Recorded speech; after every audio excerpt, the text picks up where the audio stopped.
සුබ මධ්‍යහ්න අද දින අපි රජයේ වෛද්‍ය නිලධාරීන්ගේ සංගමයේ විදියට ප්‍රවෘත්ති සාකච්ඡාවක් හැඳවුවේ විශේෂයෙන්ම ඔබතුමන්ලාට මතකයි පසුගිය කාලය පුරාවටම අපි කතා කරා රජයේ වෛද්‍ය නිලධාරීන්ගේ සංගමයේ විදියටත් වෘත්තිකීන්ගේ ජාතික පෙරමුණ විදියටත් එකතු වෙලා මේ ජාතික වෙළඳ ප්‍රතිපත්තියක් සකස් කිරීමේ අවශ්‍යතාවය ගැන විශේෂයෙන්ම මේ පහුගිය කාලේ පහුගිය රජය විශේෂයෙන්ම එළඹෙන්නට සිද්ධ වුණා එළඹෙන්නට කටයුතු කරා මේ ද්විපාර්ශ්වික ගිවිසුම එට්කා ගිවිසුම අපි මතකයි කාලයක් කිව්වා කවුරු විරුද්ධ වුණත් අත්සන් කරනවා කියලා. අද වෙනකනුත් ඒ එට්කා ගිවිසුම අත්සන් කර ගැනීමට අපි රජයේ වෛද්‍ය නිලධාරීන්ගේ සංගමයේ ප්‍රමුඛ වෘත්තිකීන් මේ රටේ නගපු විරෝධතාවය නිසා ඒ එට්කා ගිවිසුම අද වෙනකනුත් අත්සන් කරේ නැහැ. මොකද අපි මහ ජනතාව දැනුවත් කරමින් පෙන්වලා දුන්නා ඒ ගිවිසුම් වල තියෙන අහිතකරභාවය පිළිබඳව. ඒ කාරණාත් එක්ක අපි ඊළඟට විශේෂයෙන්ම වෙළඳ ප්‍රතිපත්තියක් නොමැතිව අත්සන් කරන්න යෙදුන සිංගප්පූරු වෙළඳ ගිවිසුම. ඒ ගිවිසුම සම්බන්ධයෙන්ුත් අපි සියලුම කාරණා පෙන්වා දෙද්දී පැහැදිලි වුණා මේ සිංගප්පූරු වෙළඳ ගිවිසුම රටට ඉතාමත් හානිකරයි. ඒ රටට ඉතාමත් හානිකර ගිවිසුම කිසිම වග විභාගයෙන් තොරව අත්සන් කිරීම නිසා ඒ ගිවිසුම අත්සන් කර එවකට හිටි ජනාධිපතිතුමා ප්‍රමුඛ ජනාධිපතිතුමාටම සිද්ධ වුණා ඒ ගිවිසුම ගැන සොයා බලන්න කමිටුවක් පත් කරන්න. ඒ එවකට ජනාධිපති මෛත්‍රීපාල සිරිසේන මැතිතුමා පත් කර කමිටුවෙන් එතුමාගේ රජයේ ඇමති හිටිය මලික් සමරවික්‍රම මැතිතුමා අත්සන් කරපු වෙළඳ ගිවිසුම ඉතාමත්ම අදූරදර්ශී ලෙස රටට අවාසිදායක ලෙස සකස් කර වෙළඳ ගිවිසුමක් බව ඔප්පු වුණා. එවකට ජනාධිපතිතුමා ඒ රජයෙන් විසින්ම පත් කළ කමිටුව. එතකොට මේ කාරණා එක්ක අපි දිගින් දිගටම කිව්වා ජාතික වෙළඳ ප්‍රතිපත්තියක් ඇති කිරීමේ අවශ්‍යතාවය. එතකොට මේ ජාතික වෙළඳ ප්‍රතිපත්තියක් ඇති කිරීමේ අවශ්‍යතාවය අපි දිගින් දිගටම පෙන්වා දෙද්දී ඔබතුමන්ලාට මතකයි එවකට ජාත්‍යන්තර වෙළඳ කටයුතු පිළිබඳ උපාය මාර්ග ඇමතිව සිටි මලික් සමරවික්‍රම මහතා එතුමාගේ ලේකම් හිටි චාන්දනී විජේවික්‍රම ඒ වගේම මංගල යාපා ඉන්ද්‍රජිත් කුමාරස්වාමි වැනි මහත්තුරු මේ වෙළඳ ප්‍රතිපත්තියක් කියලා ව්‍යාජ වෙළඳ ප්‍රතිපත්තියක් සකස් කරා. කළා ඒක පාර්ලිමේන්තුවට අනුමැතියට ඉදිරිපත් කරා පාර්ලිමේන්තුවේ අනුමත වුණේ නැහැ. නමුත් ඒක කැබිනට් මණ්ඩලයට ඉදිරිපත් කළා කැබිනට් මණ්ඩලයේ අනුමැතිය ගත්තා. එවකට කැබිනට් මණ්ඩලයේ ප්‍රධානියා වූ ජනාධිපති මෛත්‍රීපාල සිරිසේන මැතිතුමාගේ නිර්දේශ වලට වවා යටත් වීමකට ඉඩ නොවි. එතකොට මෙවැනි කාරණා එක්ක ගත්තාම පැහැදිලිවම පේනවා මේ ජාතික වෙළඳ ප්‍රතිපත්තියක් පිළිබඳ සකස් කිරීමේ නිසි ක්‍රමවේදය ඔවුන් ඉදිරිපත් කරේ නැහැ. ඒ අවස්ථාවේදී වෘත්තිකීන් මැදිහත් වෙලා මහජන කමිෂන් සභාවක් පත් කරා. මේ මහජන කමිෂන් සභාවෙන් નિયમિત ක්‍රමවේදයට ජාතික වෙළඳ ප්‍රතිපත්තියක අවශ්‍ය කේන්ද්‍රීය කටයුතු එළිදැක්වුවා. ඒ කියන්නේ විවිධ පාර්ශ්ව කැඳවල අදහස් ලබාගෙන විවිධ දේශන වලට විවිධ ඒ වගේ ඒගොල්ලගේ සබ්මිෂන් අරගෙන එවැනි කාරණයකදී ඒ විශාල පාර්ශ්වකරුවන් ප්‍රමාණයකින් ලබා ගනිපු අදහස් එක්ක එම කමිෂමේ සභාපතිව කටයුතු කරේ දැනට මහ බැංකුව අධිපති දේශමාන්‍ය WD ලක්ෂ්මන් මැතිතුමා. මහාචාර්ය WD ලක්ෂ්මන් මැතිතුමා. ඒතර එතුමා ඊළඟට හිටපු වාණිජ්‍ය අධ්‍යක්ෂ ජෙනරාල් PD ෆර්නෑන්ඩෝ මැතිතුමා, හිටපු නීතිපති පාලිත ෆර්නෑන්ඩෝ මැතිතුමා වැනි විද්වත් කමිටුවකින් තමයි මේ මහජන කමිෂන් සභා වාර්තාව එළි දැක්වුවේ.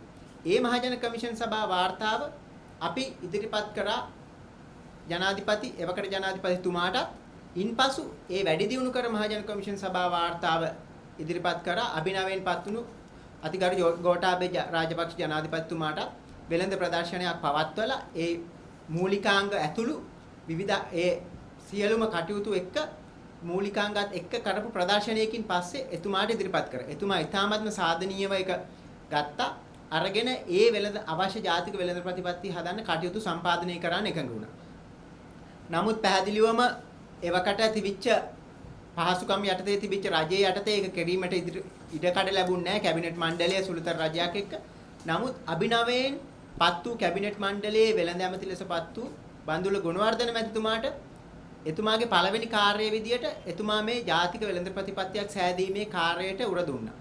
එතුමා වෘත්තිකීන්ව කැඳවලා මේ ජාතික වෙළඳ ප්‍රතිපත්තියක් හැදීමේ කාර්යභාරය අපේ මහජන කමිෂන් සභා වාර්තාව ලබාගෙන එතුමා ඒක කැබිනට් පත්‍රිකාවක් මගින් එකඟ වුණා කැබිනට් පත්‍රිකාවක් මගින් මේ ජාතික වෙළඳ ප්‍රතිපත්තියක් සකස් කිරීමේ කමිටුව පත් කරන්නේ. එතුමා මේ වන විට ඒ කාර්යය ඉෂ්ට සිද්ධ කරමින් ඉන්නවා. ඒ කැබිනට් පත්‍රිකාව එතුමා මේ වෙනකොට කැබිනට් මණ්ඩලයට ඉදිරිපත් කරලා තියෙනවා. එතකොට අපි ඒක ඉතාමත්ම අගය කරනවා. මේ බන්දුල ගුණවර්ධන මැතිතුමාගේ කාර්යය ඉතාමත්ම කාර්යක්ෂමව මේ කැබිනට් පත්‍රිකාව ඉදිරිපත් කළා ජාතික වෙළඳ ප්‍රතිපත්තියක් සැකසීමේ මූලිකාංග කටයුතු ආරම්භ කිරීම පිළිබඳව අපි බලාපොරොත්තු වෙනවා. ඒ අවශ්‍ය කරන විද්වතුන් රටට ආදරය කරන. මොකද විශේෂයෙන්ම මේ රට විකුණන පැහැදිලිවම දැනගන්න ඕනේ මේ විද්වතුන් කියලා පිරිසක් ඉන්නවා. ඔවුන් මේ රට විකුණන්න පහුගිය මහ බැංකුව අධිපතිවරු ඔවුන් මේ රටේ තියෙන සම්පත් විකුණන්න ඊළඟට සම්පත් ගිවිසුම් මගින් මේ රටේ රැකියාව පිටරටියන්ට පවරා දෙන ආකාරයේ වෙළඳ ප්‍රතිපත්තිය මේ රටේ සකස් කරමින් හිටියේ. නමුත් දන්නවා මේ ඒකට අකමැත්තෙන් තමයි රටේ මහ ජනතාව මේ රජය පත් කරේ. එතකොට මේ වෙළඳ ගිවිසුම් අත්සන් කරනවා නම් ඒක අපේ ලංකාවේ අභිවෘද්ධිය වෙනුවෙන් ලංකාවේ තියෙන ආර්ථික සංවර්ධනය මේ රටේ ජනතාවගේ සුභසිද්ධිය වෙනුවෙන් පිටරටියන්ගේ සුභසිද්ධිය වෙනුවෙන් නෙමෙයි මේ රටේ ජනතාවගේ සුභසිද්ධිය වෙනුවෙන් සකස් කරන්න අවශ්‍ය ජාතික වෙළඳ ප්‍රතිපත්තිය ඒ රටට හිතැති විද්වතුන් එක් වී සකස් කිරීමේ මූලිකාංගය ඒ විදිහටම ඉෂ්ට සිද්ධ වෙයි කියලා අපි බලාපොරොත්තු වෙනවා. ඒ බලාපොරොත්තු වෙන ඒ උත්සාහයට පූර්ණ සහයෝගය රජයේ වෛද්‍ය නිලධාරීන්ගේ සංගමයේ විදිහට අපි මේ වෙලාවේ පළ කරනවා. Country and of course for the professionals of this country. So the Government Medical Officers Association in an alliance with the several other powerful trade unions in the country, including the bankers union, dental unions, nurses unions, and so many other unions, the engineers, so which forms the Professional National Front, which was formed in 2014, and we particularly raised our voice again, then proposed in the Sri Lanka ETCA agreement. So you may remember at that point, even at the level of the Prime Minister has vowed to sign the ETCA agreement. Whichever party is being concerned is being against it, the government vowed to sign the ETCA agreement, but ultimately not only they couldn't sign the agreement, even they couldn't get into the parliament even, which shows that the power of the people, power of the professionals, the voice of the professional we raise, because if any government try to get into the disregard the will of the people and don't listen to the professionals of the country, that shows their destiny which will happen. Now you can see by your own eyes. So at that point, when we were discussing about the ETCA agreement, you saw there was secretly negotiation being took place by few of people, which named the Chandani Wijegunratna, then the secretary Chandani Vijayawardena, then the secretary Minister Malik Samaravikrama, unpopular Mangala Yapa, Indrajit Kumaraswamy. So those who are the people who make their own secret agendas to make the other countries benefit for their personal benefits. So therefore, only this group of patriotic professionals has get together and raised their voice, and what we made the simple demand at that point is to formulate a national trade policy.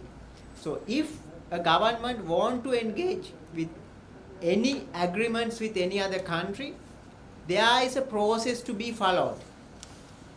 This cannot be done overnight. Any treaty, any trade agreement cannot be signed overnight. We have to do a SWOT analysis, strength, weakness, opportunities and threats analysis, and then analyze the need of the agreement, and after analyzing all these, weighing the benefits and the losses, we need to engage in an agreement. We know this Sri Lanka has been engaged in an agreements. These treaties, most of them were detrimental, which start from the 1815, the Candian Treaty, where we lost our sovereignty to the British. So we know these treaties are very detrimental and dangerous to the country. Therefore, when engaging the treaties, we should be following a process which has to be declared by the national trade policy. So there are a couple of good treaties, if you name them, like China Sri Lanka rice rubber treaties, Sirima Shastri Pact. There are that kind of, when you study, there are a few treaties like that are beneficial of this for this country.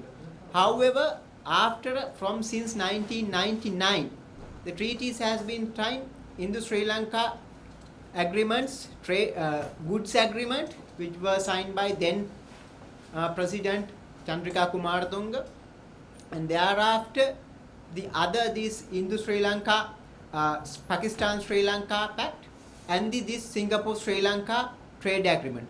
All these agreements has not gained any benefit to this country. Therefore, that's why we propose to have a national trade policy. Before we engage into new trade agreements, we need to analyze the cost, the benefits, and the losses which has been done by these previous policies. However, when you question them, so they were the so-called experts has explained these treaties, signing new agreements is the way for development of this country, which is merely an incorrect information. Therefore, however, when we pressurized them to make a new national trade policy, they hoodwinks not only the public, they hoodwink the parliament, they hoodwink even the cabinet, and put up a piece of paper which actually a thesis by a New Zealand citizen called Ravi Ratnayaka, which is imported and have vested interest, that a thesis written by him, and they label it as new trade policy and presented it to the parliament. This has been done because of that. When abbreviate, the new trade policy come NTP. That is to cheat or hoodwink the people of this country, that NTP stand for National Trade Policy. So therefore, they even went up to that level. So this is a complete, it is a complete cheat, and therefore it was done in a very nasty manner. Therefore, so when we presented, then we explain and expose that so-called new trade policy is not actually a national trade policy.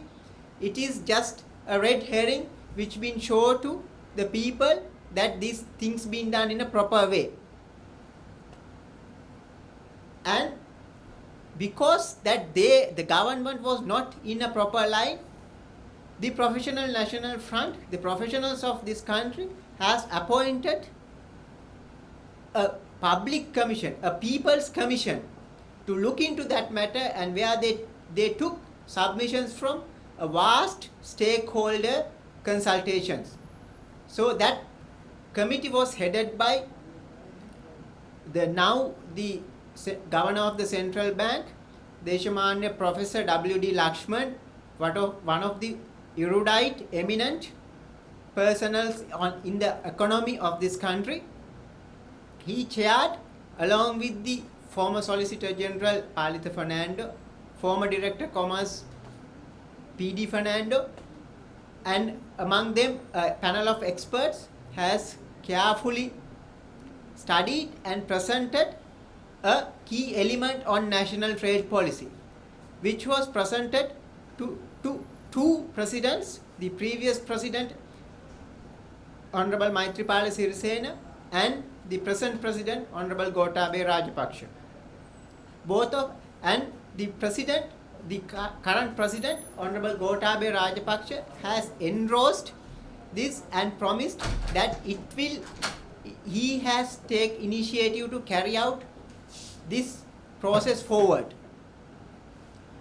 So we should thankful to the newly appointed Minister Honorable Bandula Gunawardana has as his first task at his seat, he took this process forward and put up a cabinet paper to appoint a committee on for formulation of national trade policy.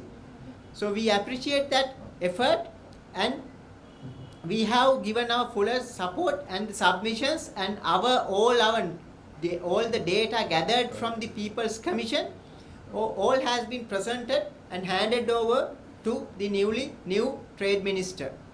So we hope that it will be get appointed a proper patriotic individuals to this committee. Ideally should be headed by the central bank governor, because he was the one who drafted the key elements. So it will take a new step, and which has not been done so far for this country, a formulation of a national trade policy to where we should base on signing new agreements in future.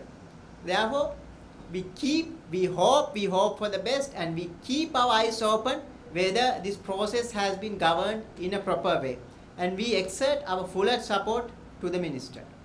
අපි දැන් විවිධ ඉල්ලීම් සහ දැන් විශේෂයෙන්ම මේ වෙළඳ ප්‍රතිපත්තිය ගැන කතා කරනවා නම් අපි වෙළඳ ප්‍රතිපත්තිය පිළිබඳව කලින්